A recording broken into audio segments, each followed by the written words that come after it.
안녕하세요. 역사책을 읽는 사람들 TV의 황효순입니다. 오늘 한비자의 독설 시간에는 상대의 귀를 즐겁게 하거나 다급함을 피하기 위해 허언을 해서는 안 된다는 한비의 교훈을 생각해 보도록 하겠습니다. 오늘 이야기는 한비자의 통치를 위한 자료집 외조설에 나오는 증자의 일화입니다. 어느 날 증자의 아내가 시장에 나서는데 어린 아들이 함께 가겠다고 울면서 떼를 씁니다. 아마 당시 증자의 형편으로 볼 때 증자의 아내는 생계를 위해 일을 하러 나가는 것이었을 겁니다. 시장과의 거리가 있기도 했지만 복잡하고 분주한 장터에 어린아이를 데려가는 것은 보통 성가신 일이 아니었을 겁니다. 짐을 챙겨야 하기도 하고 이리저리 분주히 다녀야 하는데 어린아이를 데려가는 것은 무리였을 겁니다. 그래서 증자의 아내는 우는 아이를 떼어놓기 위해 아이에게 말합니다. 집에 가 있거라. 울지 말고 집에서 잘 놀고 있으면 저녁에 엄마가 돌아와서 돼지를 잡아 맛있는 요리를 해주마. 어떤 회의와 협박에도 굴하지 않고 울며 보채던 아이는 어머니의 맛있는 돼지고기 요리라는 말에 울음을 뚝 붙입니다. 그리고 신나서 집으로 달려갑니다. 해질 무렵 시장에서 일을 마치고 피곤한 몸으로 집에 들어서던 증자의 아내는 눈앞에서 벌어지고 있는 상황에 놀랍니다. 남편 증자가 돼지를 잡으려고 낑낑거리고 있었고 그의 옆에는 돼지를 잡기 위한 칼이 놓여져 있었습니다. 놀란 아내는 짐을 내팽개치고 다급히 증자의 손을 붙잡으며 말합니다. 아이가 하도 울고 보채서 그저 달래기 위해 장난으로 한 말이었을 뿐입니다. 증자는 단호한 눈빛으로 아내를 바라보며 말합니다. 어린아이에게 장난의 말을 하면 안 되는 법이요. 어린아이는 아는 것이 없고 배움의 경험도 적기 마련이요.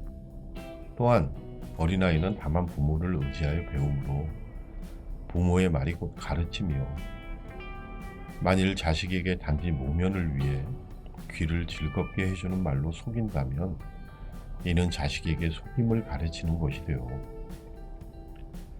어미가 자식을 속이면 자식은 어미를 믿지 않게 될 것이요.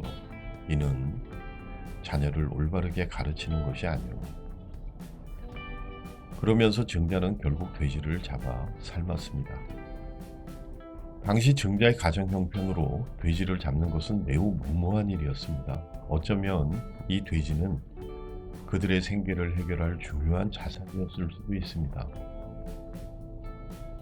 이 돼지를 팔아 돈을 만드는 것도 아니고 또 큰 돼지를 삶아 적은 식구들이 먹는다는 것은 증자의 아내에게 생각할 수도 없는 일이었습니다.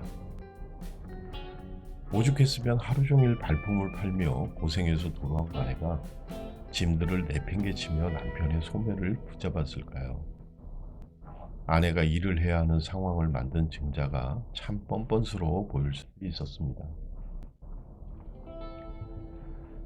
하지만 증자는 재산상의 손실을 일으키고 형편에 맞지 않는 결정을 하여 더 힘든 상황에 놓이게 되더라도 부모가 자식에게 장난의 말, 허언, 시건을 통해 주는 피해는 더 크다는 것을 강조하고 있습니다.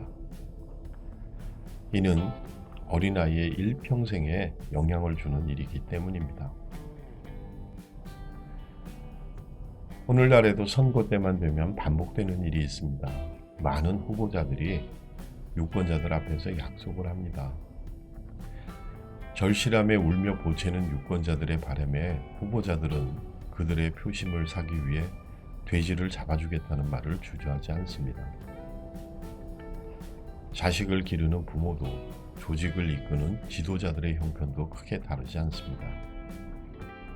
자식들이나 대중에게 하는 약속은 장난의 말이나 현실의 다급함을 피하기 위해 혹은 허세를 드러내거나 자존심을 세우기 위해 상대방의 귀를 즐겁게 해주는 장난의 말이 되어서는 안 됩니다. 돼지를 잡을 용기나 각오가 없다면 차라리 입을 다무는 것이 책임 있는 부모나 지도자라고 생각합니다. 만약 돼지를 잡겠다고 이미 약속을 했다면 어떤 형편과 조건에서도 물을 끓이고 칼을 잡아야 합니다. 귀를 즐겁게 해주는 장난의 말들이 아니라 결단과 각오를 담은 진실한 말이 넘치는 사회가 되었으면 참 좋겠습니다.